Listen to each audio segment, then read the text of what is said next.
7. December 1941, 0530 hours. Battleship.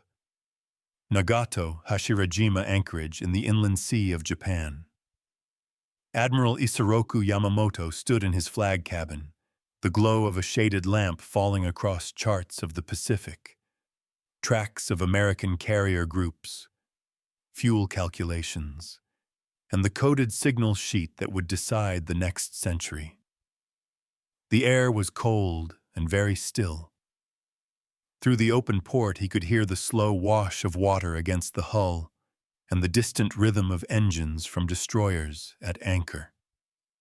On the surface, this was simply another early morning conference, another calculation in a career spent inside numbers, distances, and risks. But in his mind, the decision had already crossed a point of no return. For years he had studied the industrial power of the United States, the capacity of its factories to produce thousands of aircraft and ships, the way its bankers could turn steel and oil into weapons faster than any opponent. He had trained as a naval officer and as a student of America, had walked the streets of Boston and New York, had watched automobile plants that dwarfed Japanese industry. He knew that in a long war, Japan would be strangled by arithmetic. The only hope, he believed, was a sudden blow that would break American faith in its own weapons and its own doctrine before those numbers could come to life. As he listened to the coded dispatch traffic coming in from the First Air Fleet positioned north of Oahu, he understood that in a few hours the Japanese Navy would attempt something that no fleet had ever done on this scale. 6 carriers, more than 350 aircraft, launched across open ocean to strike a major naval base without line of sight, guided only by radio, training, and planning. It was not just an attack. It was a test of an idea. In the quiet of his cabin, Yamamoto looked again at the photograph of Carrier Division 1, the long flat decks of Akagi and Kaga, and thought of how many senior admirals had once dismissed them as auxiliaries to battleships. Today those flight decks would decide whether the capital ship of the future was a gun platform or a moving airfield, and whether the American faith in its heavy bombers, in its own theories of high-altitude daylight precision, could survive one concentrated afternoon of carrier aviation. Across the Pacific, on the island of Oahu, the men who embodied that American faith were waking to a normal Sunday. At Hickam Field and Wheeler Field, B-17 and B-18 crews had trained with a doctrine built in the interwar years. The creed of the Army Air Corps Tactical School in the 1930s had promised that massed formations of heavily armed bombers could fight their way through any defense and strike enemy fleets and factories with precision. Battleships at sea and naval bases on foreign shores were drawn as neat black silhouettes in training manuals, vulnerable to the long arm of strategic bombers based far from danger. The war plans known as Orange, Red, and Rainbow had imagined a Pacific conflict as a slow advance with battleships covered by long-range reconnaissance and bombing aircraft. In those schemes, carriers were important but not supreme, and the decisive blows were still expected to come from big guns and heavy bombers. On paper, it was all orderly. Mutual deterrence through armor and altitude. That Sunday morning, the American radar operators at Opana Station experimented with new equipment, watching a large formation appear on the screen and assuming it was a group of B-17s scheduled from the mainland. At 07:02, the report was brushed aside. The confidence in their own framework was such that an unexplained formation approaching from the north could be explained away as their own bombers. Evidence of how deeply doctrine shapes perception. In the logbooks of Hawaiian Air Force headquarters, the entries for that hour were routine: maintenance schedules, weather. No one expected the next 2 hours to tear up the assumptions that had guided both navies for a generation. While American crews moved slowly through breakfast lines, thousands of miles away aboard the carriers of the First Air Fleet, the human machinery of Yamamoto's idea was already in motion. On Akagi, Vice Admiral Chuichi Nagumo and Air Staff Officer Minoru Genda supervised the final checks as Zero fighters, Val dive bombers, and Kate torpedo bombers were rolled into position. The decks were crowded with machines arranged nose to tail, each aircraft the product of a decade of focused investment in naval aviation. The Japanese Navy had taken lessons from the 1932 Shanghai incident, from strikes in China, and from Anglo-American experiments, and then pushed them further. They built long-range carrier attack aircraft that could carry torpedoes modified to run in the shallow waters of Pearl Harbor, a technical innovation that American planners had dismissed as impossible. They perfected coordinated multi-wave strikes in which fighters swept the sky, dive bombers crippled airfields, and torpedo bombers went for heavy ships. The pilots in those cockpits had spent years in ruthless training programs with high washout rates. They were not many, but they were the elite of a navy that had decided air power at sea would not be auxiliary but central. At 0600 local time in Hawaii, the first wave crossed the northern coast of Oahu. From the immediate point of view of a young Japanese pilot in a Kate, the island appeared through broken cloud, a mass of green and red roofs and silver water, with American battleships resting at their moorings like targets in a textbook. He saw no defensive smoke, no scrambling fighters, no sign that the enemy understood what was coming.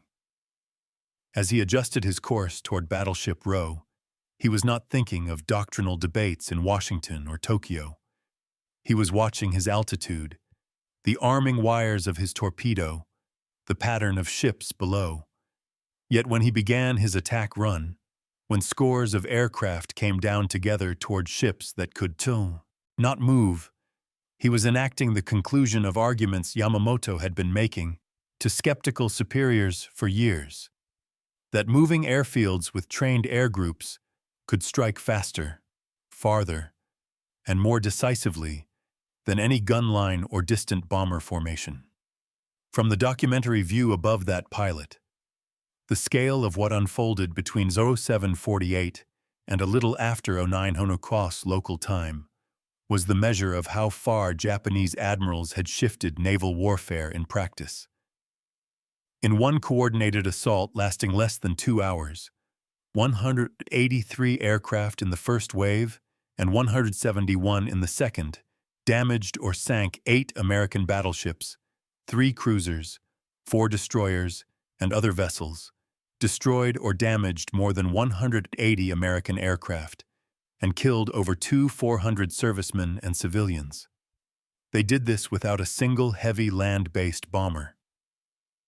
Every attacking aircraft had launched from carriers more than 200 miles away, formed up over the ocean, struck with precision, and then returned to their floating bases.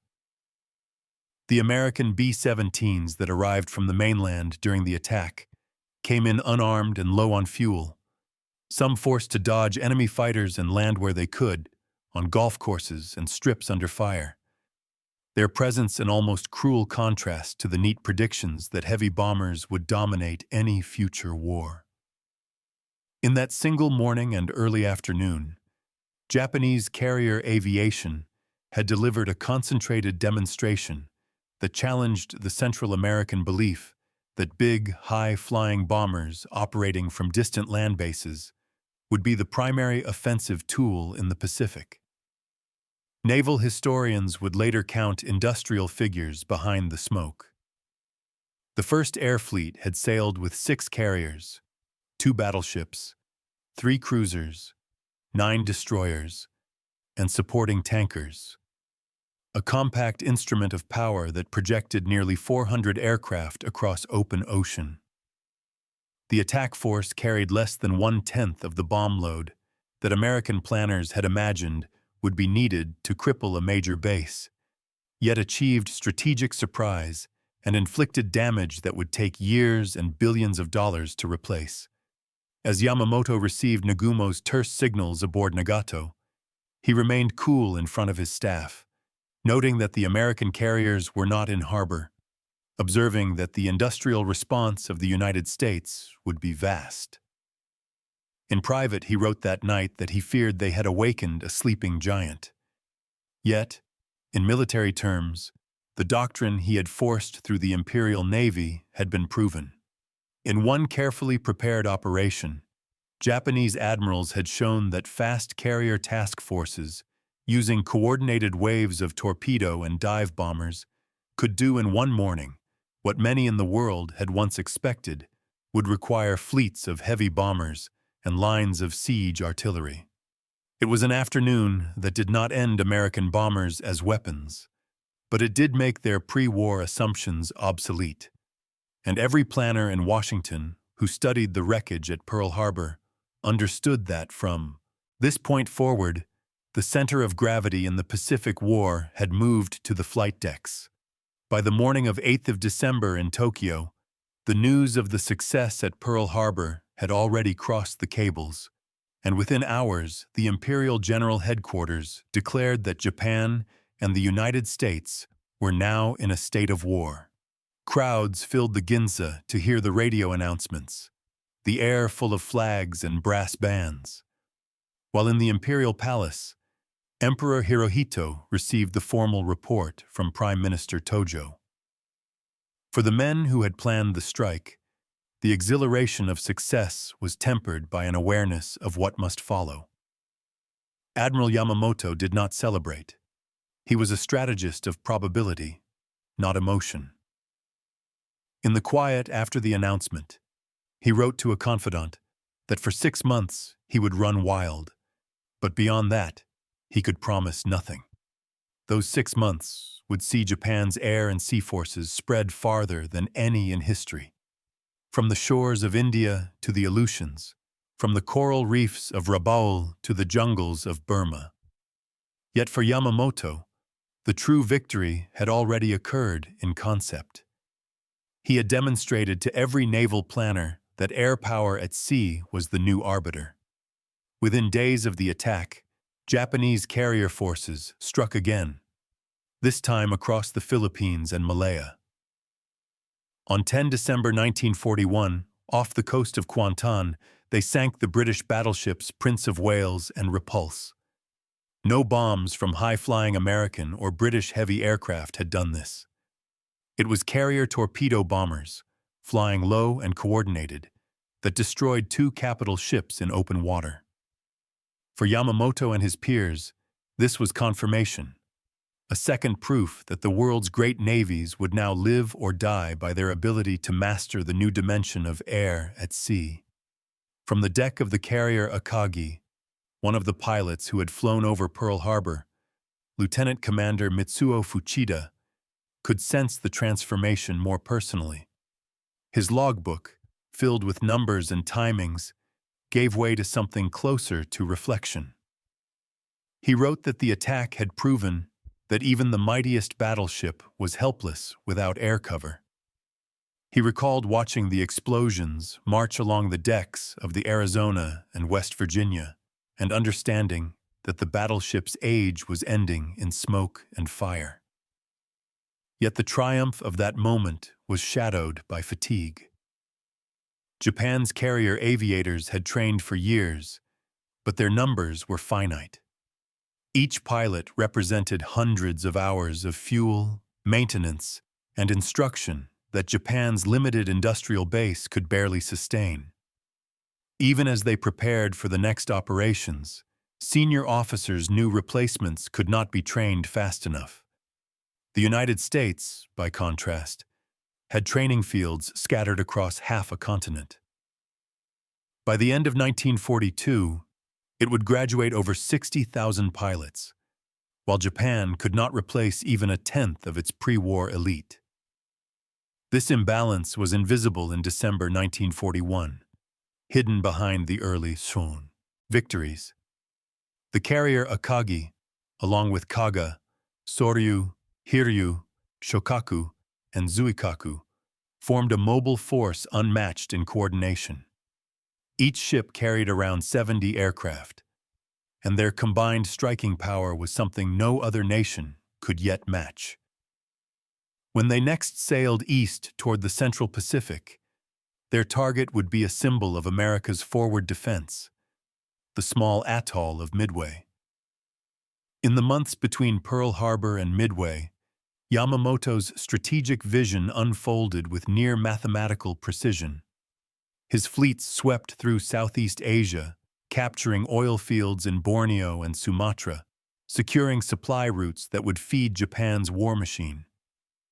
At Rabaul in January 1942, the Japanese Navy built an airfield that became the southern axis of their Pacific Empire.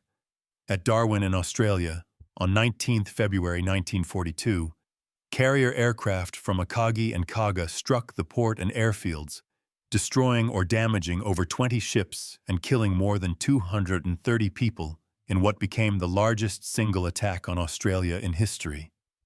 The pattern was the same everywhere: speed, coordination, and the surgical use of carrier aircraft to destroy enemy bases before they could respond.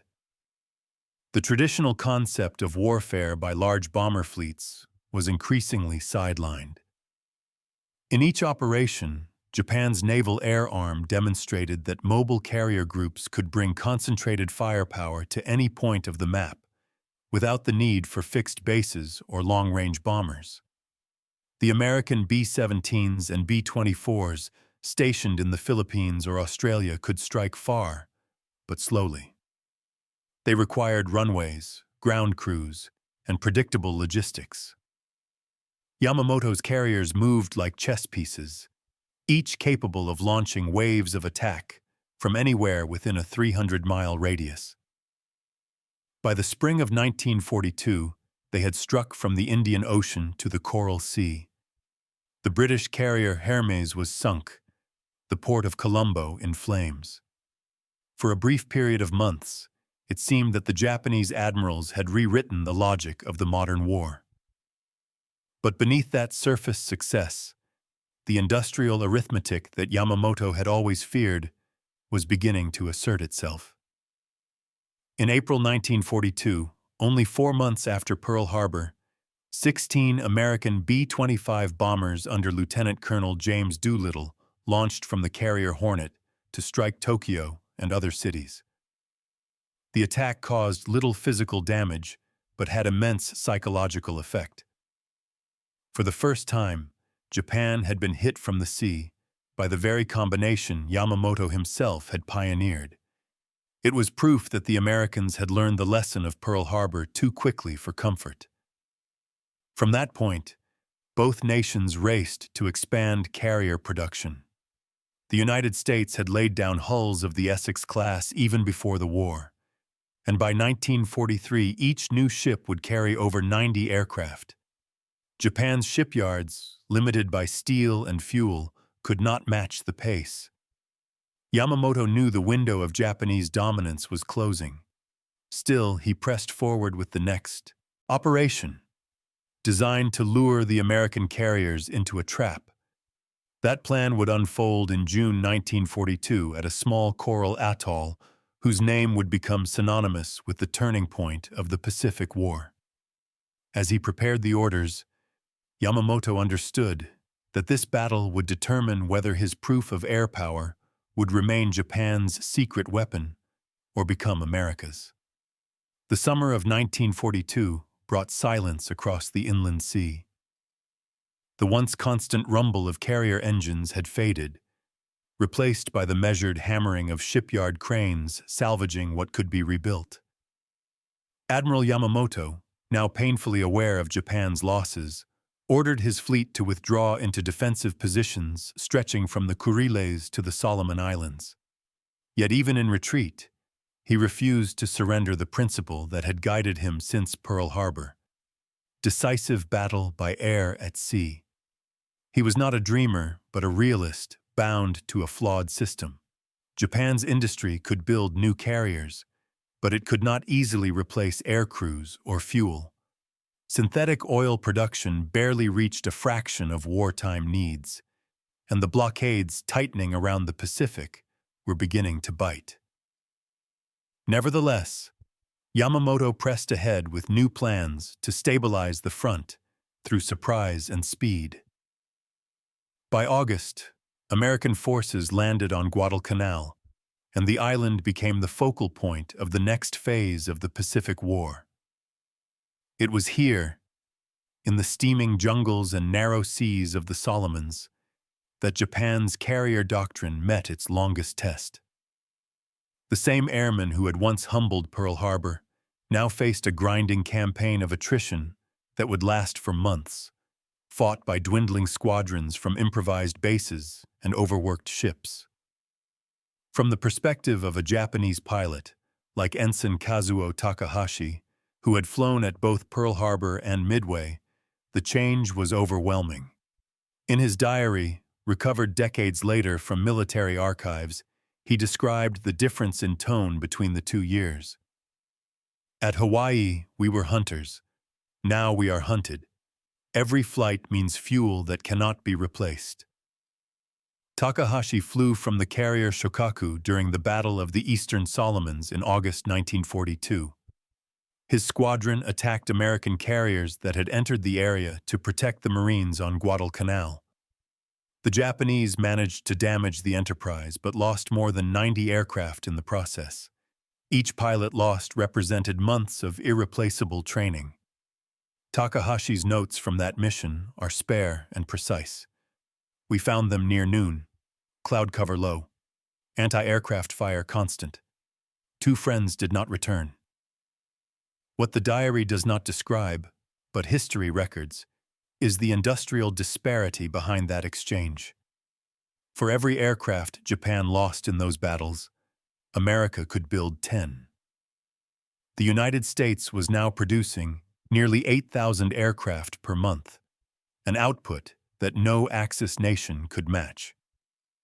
The decisive afternoon at Pearl Harbor had proven that carriers could replace bombers, but it had also bound Japan to a weapon it could not afford to use in prolonged combat. By early 1943, the attrition in men and machines began to erode the Japanese Navy's striking power. Pilots who had once been instructors were now flying every mission. Replacement airmen arrived with only a fraction of the flight hours of their predecessors. The carefully balanced coordination of the First Air Fleet was gone. In contrast, American naval aviation expanded exponentially. New Essex-class carriers joined the Pacific Fleet, each carrying nearly 100 aircraft, supported by escort carriers that filled the sea lanes from Hawaii to Guadalcanal. The introduction of radar-guided interception and improved anti-aircraft systems changed the nature of air combat. Japanese attacks that once struck unseen were now detected miles away. When the Battle of the Santa Cruz Islands began in October 1942, Yamamoto watched reports from his forward base at Truk Lagoon with growing dread. The Japanese fleet sank the carrier Hornet, but their losses were catastrophic. More than 100 experienced aircrew were killed, many ditching into the sea when they ran out of fuel. Among them was Takahashi, whose final transmission recorded by a nearby destroyer simply said, "Fuel exhausted. Tell my mother I saw the ocean shining." His death was one among thousands that symbolized the slow collapse of Japan's naval air strength. The Admirals had proven a concept, but the empire could not sustain its cost. The strategic picture widened as 1943 progressed.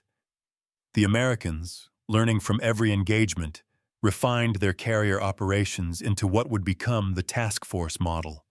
Multiple carriers moving together, each shielded by cruisers and destroyers, launching coordinated attacks with radar control and centralized command. This was the evolution of Yamamoto's own idea, now executed with industrial precision and infinite resources. From the documentary perspective, The statistics were staggering. Between 1942 and 1944, the United States launched more than 100 carriers of all types, trained over 35,000 naval aviators, and produced enough fuel to power every engine twice over. Japan, by comparison, built fewer than 10 fleet carriers in the same period and was forced to rely on improvised conversions of passenger liners. The tactical advantage had reversed entirely. On 18th of April 1943, while inspecting forward bases in the Solomon Islands, Yamamoto boarded a Mitsubishi G4M bomber for a morale tour. American codebreakers intercepted his flight plan. Over Bougainville, 18 P-38 fighters intercepted his aircraft at low altitude. His plane crashed into the jungle, killing him instantly. The architect of the carrier revolution died not at sea, but in the air, shot down by the kind of coordinated fighter operation he had once inspired. With his death, the Japanese Navy lost its last great strategist. The doctrine he had proven so dramatically at Pearl Harbor had come full circle, victorious in theory, fatal in practice.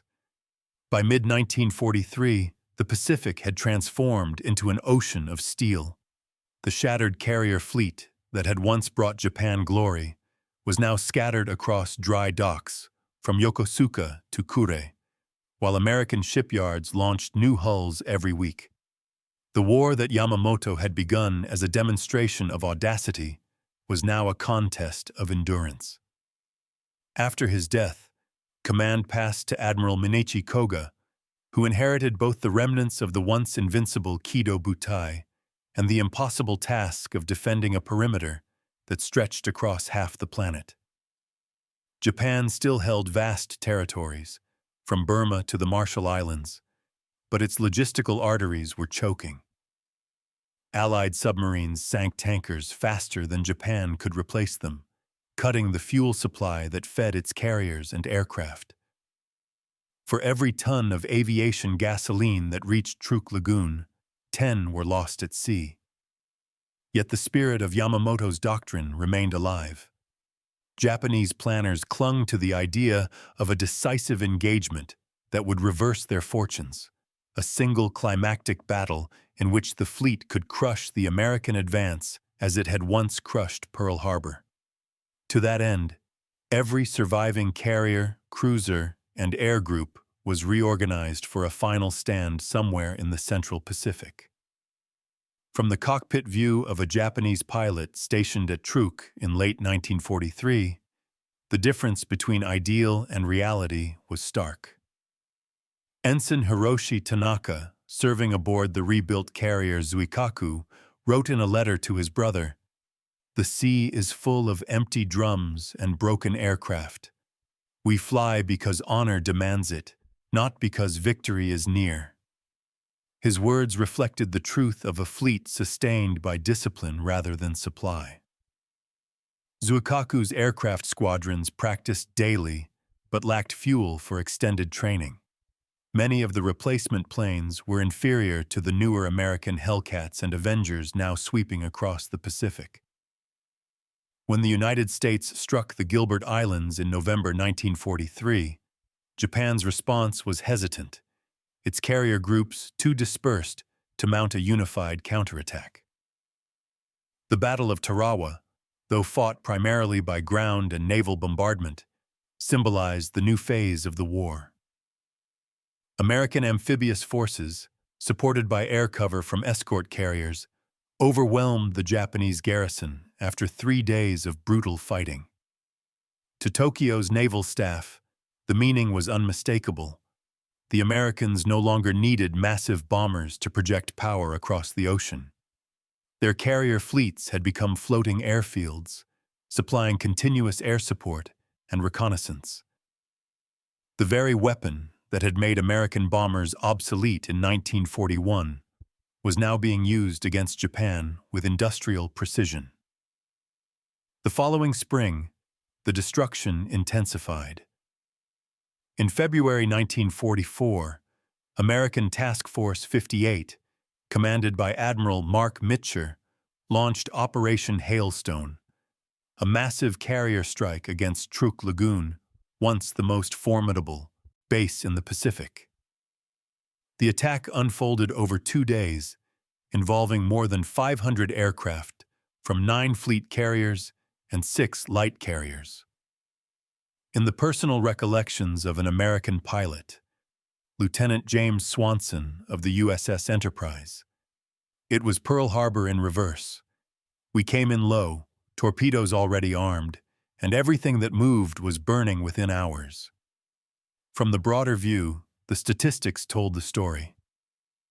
The Japanese lost more than 250 aircraft, 40 ships, and 200,000 tons of shipping. The lagoon that had once symbolized Yamamoto's naval strength became a graveyard. For Admiral Koga, it was a blow from which the fleet never recovered. Most of his surviving carriers were ordered back to Japan to conserve fuel and protect the home islands. The Empire's outer defenses were collapsing. American factories were producing planes faster than Japan could shoot them down. The doctrine that had begun with Yamamoto's vision of offensive carrier warfare was turning against its creators, proving that technological revolution favors the side that can sustain it the longest. The final tragedy of that year came with Koga's death. On 31 March 1944, his transport plane disappeared in a typhoon while flying from Palau to Davao. His body was later recovered in the Philippines, but his loss threw Japan's navy into confusion. Command passed to Admiral Soemu Toyoda, a cautious bureaucrat who lacked Yamamoto's charisma or Koga's field experience. Under Toyoda's direction, the Navy prepared for one last decisive engagement to defend the Mariana Islands, the inner shield of the Japanese homeland. The plan, codenamed A-Go, was rooted in Yamamoto's original doctrine: lure the American carriers into range, strike with every available aircraft, and destroy them before they could land troops. It was an echo of Pearl Harbor, now repeated under desperate circumstances. But by June 1944, the conditions that had made the original success possible no longer existed. American radar, logistics, and pilot training had advanced far beyond what Japan could match. The coming battle would decide not only control of the Pacific, but the fate of Japan's entire naval air arm. As the fleets converged near the Philippine Sea, veterans who had once cheered Yamamoto's vision prepared for what they knew might be their final flight. The morning of 19th of June 1944 began with a horizon filled with aircraft vapor trails over the Philippine Sea. From the bridge of the carrier Zuikaku, Rear Admiral Jisaburo Ozawa watched his pilots launch into what would become the largest carrier battle in history. Operation A-Go was in motion, with 9 Japanese carriers, nearly 450 aircraft, and a belief, however faint, that the tactics of Pearl Harbor could be repeated. The opposing force, Admiral Raymond Spruance's Fifth Fleet, carried 15 carriers and over 900 aircraft, supported by hundreds of escort ships and radar-directed fighter control. From a documentary perspective, this battle was not one of parity, but of evolution. Japan still flew many of the same aircraft that had triumphed in 1941, while America's new Grumman F-6F Hellcats and Curtiss Helldivers represented the next generation of naval aviation. As the first Japanese attack waves approached the American radar screens, they were detected 150 miles away. Fighters scrambled immediately, directed by radar operators who tracked altitude and bearing with mathematical precision. When the Japanese formations arrived, they met an organized wall of gunfire and interception that tore them apart before they reached their targets. By noon, the sea was littered with burning aircraft, and the radios of surviving pilots crackled with confusion. From the viewpoint of one Japanese pilot, Sub-Lieutenant Masao Takeda, The experience was chaos.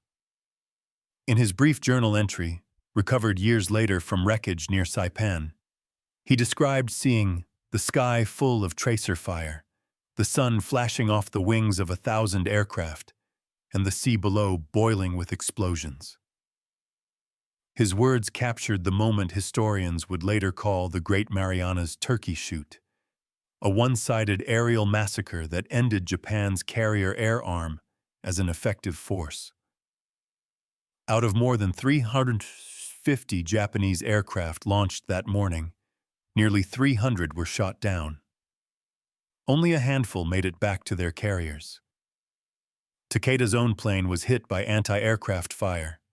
He bailed out and was rescued hours later by a destroyer. In his last recorded words to a fellow pilot, he said, "We are ghosts now. The fleet lives, but without wings." Meanwhile, American losses numbered fewer than 30 aircraft. The difference lay not only in technology, but in systems, radar, coordination, logistics, and training. The doctrine that Yamamoto had once pioneered had now matured under his enemy's flag. Where Japan had relied on courage and skill, America relied on infrastructure and mathematics. In the afternoon, Admiral Ozawa attempted to regroup, but the damage was irreversible. His remaining aircraft were too few to mount another wave, and his ships had been tracked by American reconnaissance for hours.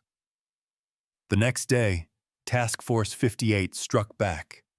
Hundreds of carrier-based bombers and torpedo planes rose from the decks of the American fleet and swept toward the Japanese task force 275 miles away. For the Japanese sailors on deck, the sky seemed to open with mechanical fury. Bombs struck the carriers Taiho, Shokaku, and Hiyo, all of which were destroyed within hours. The explosions were magnified by gasoline fumes and faulty ventilation systems, design flaws that American intelligence had already noted from earlier encounters.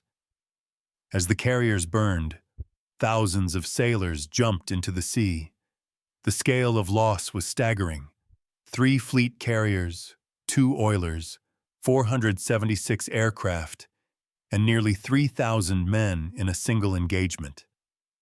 For the first time since 1941, the Imperial Navy no longer had an operational carrier group. The SMA doctrine that had once made battleships obsolete had now consumed its own creators. For historians, the Battle of the Philippine Sea marked the true end of Japan's naval air power. The remaining carriers became training platforms or decoys, stripped of experienced pilots and aircraft. Ozawa, grief-stricken but disciplined, radioed to Tokyo that his fleet had failed to destroy the enemy and was withdrawing under heavy loss. His superiors received the message in silence. Admiral Toyota, still determined to defend the homeland, began planning the next desperate measure, Operation Shogo, the defense of the Philippines. But no matter what plans were drawn, Japan could no longer match America's tempo. By late 1944, American production had reached an industrial crescendo. Over 96,000 aircraft were built that year alone, compared to Japan's 28,000, most without engines or fuel to fly. The shift was total.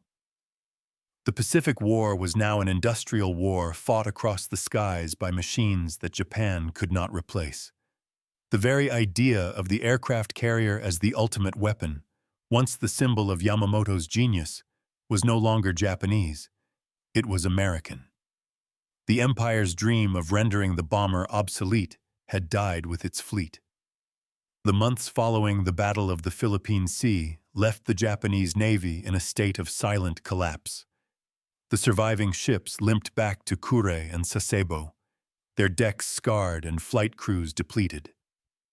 The carriers that had once embodied Yamamoto's vision now floated as hollow shells, stripped of aircraft and used as stationary defense platforms. The fleet's remaining strength lay in illusion. Flagships without air wings, sailors without fuel, admirals clinging to doctrines that had already been defeated by arithmetic. In Tokyo, naval planners convened under Admiral Soemu Toyoda to prepare for what they called Operation Shogo, the defense of the Philippines. It was not a plan of strategy, but of sacrifice, intended to inflict maximum damage on the advancing American fleets.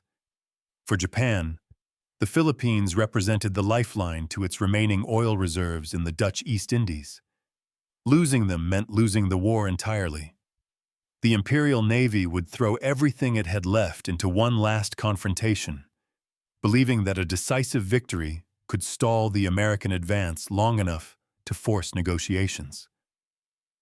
But by the autumn of 1944, the industrial and technological gulf between the two nations had become unbridgeable. Among the men preparing for that final stand was Lieutenant Commander Masao Takeda, the same pilot who had survived the Marianas. His recovery from injuries had been swift, but his optimism had not returned. In his private notes, later discovered among post-war archives, he described his new assignment aboard Zuikaku, Japan's last surviving veteran of Pearl Harbor. "We are ghosts," he wrote. "The ship still sails, but her heart is gone. Our aircraft are new in paint only. Their engines cough, like old men. The youngest pilot in my squadron is 19, trained in 6 months instead of 2 years." The ships gathered in the inland sea during September 1944, refueled with what little crude could be shipped from Borneo, and departed for the Philippines under cover of darkness. The combined fleet under Admiral Jisaburo Ozawa was divided into several groups, including the Northern Decoy Force, carriers meant not to fight, but to draw the Americans away from the main invasion beaches at Leyte. It was a reversal of Yamamoto's principle. The carriers, once the blade of Japan's naval power, had become bait. The decisive Battle of Leyte Gulf, fought between 23 and 26 of October 1944, would become the largest naval engagement in human history, involving more than 200,000 men, 280 ships, and thousands of aircraft across 100,000 square miles of ocean.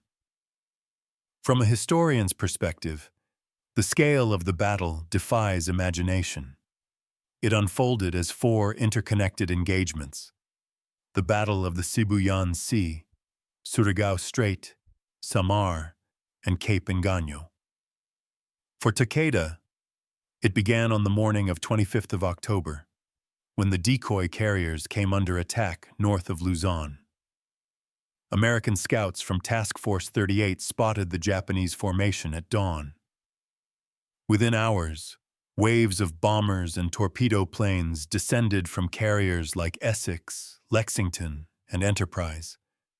Takeda launched with his small group of fighter escorts, climbing into a sky filled with smoke trails and sunlight flashing on metal. "We were flying into a wall," he later wrote. "The enemy aircraft came in from every direction. The sea was white with bomb splashes. I saw Zuikaku burning before I had even climbed to altitude." The battle lasted only minutes. Zuikaku, the last survivor of the 6 carriers that had attacked Pearl Harbor, took multiple bomb and torpedo hits before capsizing at noon. Takeda's plane was damaged by shrapnel. He bailed out into a sea slick with oil. Around him, hundreds of sailors clung to debris as explosions echoed across the water. When the attack ended, 4 carriers, Zuikaku, Zuiho, Chitose, and Chiyoda, had been sunk.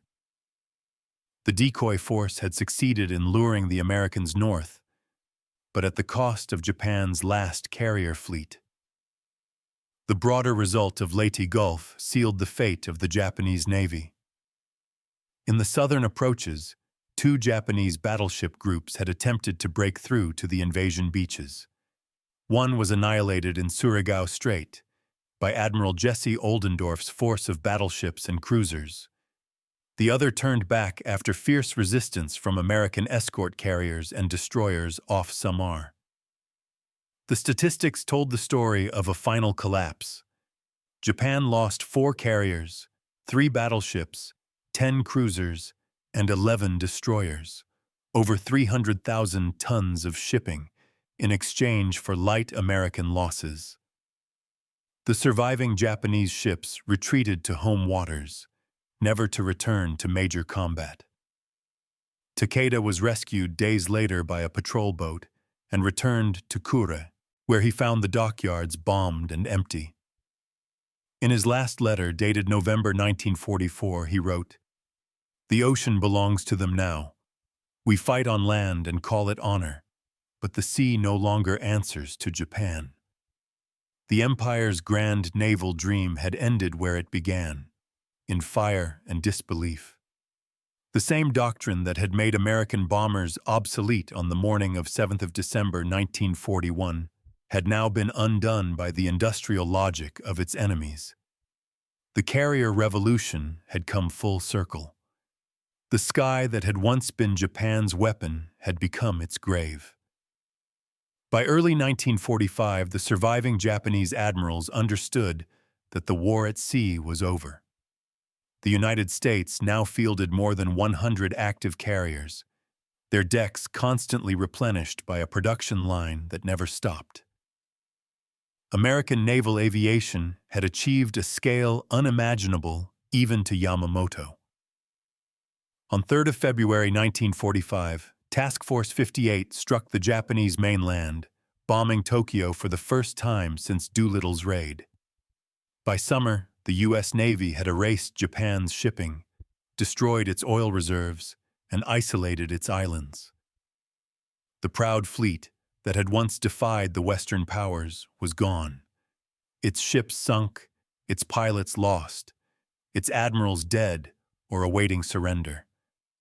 Yet in retrospect, their legacy endured. They had rewritten the rules of naval warfare, proving that the carrier was mightier than the battleship and that control of the air meant control of the sea. Their triumph was fleeting, but transformative. The story of how Japanese admirals made American bombers obsolete in one afternoon did not end with Japan's defeat. It continued in the naval doctrines of every power that followed. The lesson was clear.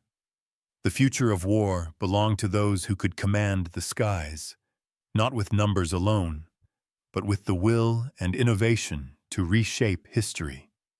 In the final months of the Pacific War, Japan's naval empire existed only on paper. The carriers that had once defined its dominance now lay beneath the waves. Akagi, Kaga, Soryu, Hiryu, Shokaku, Zuikaku, all gone. Only a handful of escort carriers remained, stripped of aircraft, their hangars converted to storage or training decks. The shipyards at Kure and Yokosuka operated under constant bombardment from American B-29s, the same bombers that Yamamoto's carrier doctrine had once rendered obsolete. The irony was complete. The machines once thought too slow, too fragile, too dependent on land bases were now raining destruction on the cities of Japan, from bases in the Marianas that had been seized less than a year earlier. Tokyo, Nagoya, Osaka, all burned under firestorms ignited by incendiary bombs. The United States had achieved what Yamamoto had always feared: total control of the air. Yet even in this ruin, remnants of the Japanese Navy continued to fight with determination, their leaders seeking to prove that courage could still matter against overwhelming power. Lieutenant Commander Masao Takeda, one of the few surviving veterans of the carrier air groups, was reassigned in early 1945 to Kyushu. His new command was not a carrier squadron, but a kamikaze training unit. The program, initiated after Leyte Gulf, reflected Japan's desperate belief that the individual spirit could compensate for industrial inferiority. Takeda's diary from February 1945 captures the grim resolve of that moment. "We teach them to fly, not to return," he wrote. "There is honor in sacrifice, but the sky no longer belongs to us." His recruits were barely trained teenagers, flying outdated aircraft loaded with 250-kilogram bombs. Many could barely land without assistance. From a broader military perspective, these suicide missions represented a shift from strategy to symbolism. More than 3,800 kamikaze pilots would die in the final year of the war, sinking over 30 American ships and damaging hundreds more. Yet their losses achieved nothing lasting.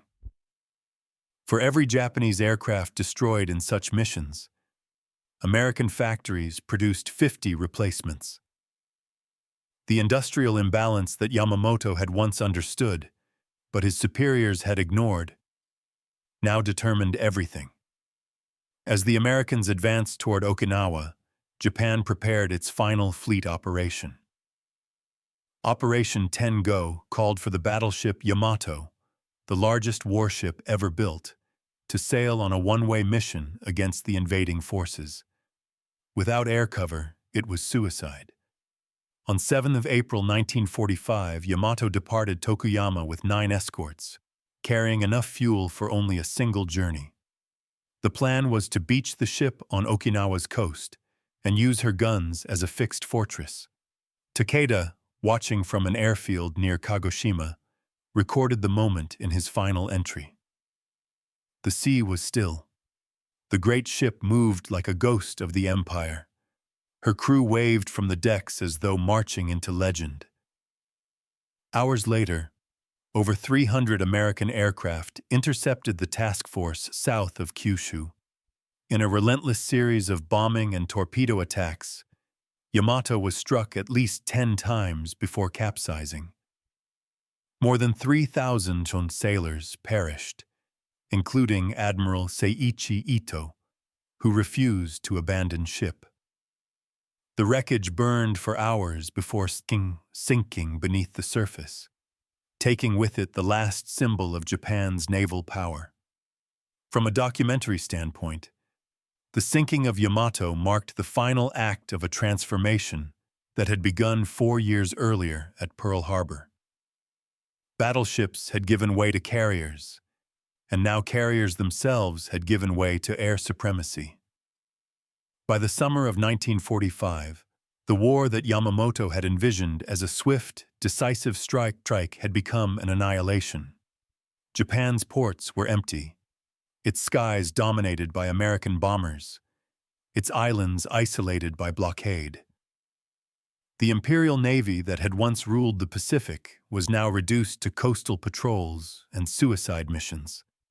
When news of the atomic bombings reached the surviving naval officers, they understood that the age of traditional warfare was over. On 15th of August, 1945, Emperor Hirohito's broadcast ended the conflict. In the ruins of Kure, Takeda stood beside the burned hull of a destroyer and listened to the emperor's voice over a crackling radio. "We fought believing we could control the sky," he wrote in his final note. But the sky was never ours. It belonged to those who could build faster, farther, longer. After the surrender, he disappeared from record, one of countless officers who faded into the silence of defeat. For historians, his story reflects the entire arc of Japan's naval dream, from the triumphant morning at Pearl Harbor to the twilight of Yamato beneath the waves. It is a story not only of power and destruction, but of transformation, proving that even the most brilliant doctrines can be undone by the relentless march of progress. The legacy of those Japanese admirals endures not in victory, but in innovation. They redefined naval warfare and forced every great power to adapt. Their vision destroyed battleship supremacy and created the modern concept of the carrier task force, a doctrine that remains the foundation of global naval strategy today. The empire they served no longer exists, yet their influence shapes every ocean. In the end, the phrase, "made American bombers obsolete in one afternoon," captures more than a moment of triumph. It captures the paradox of war itself, how innovation born of ambition can lead to both dominance and downfall. The Japanese admirals changed the world's understanding of power, but they also proved a timeless truth. Technology without endurance is a fleeting empire, and every revolution eventually meets its successor.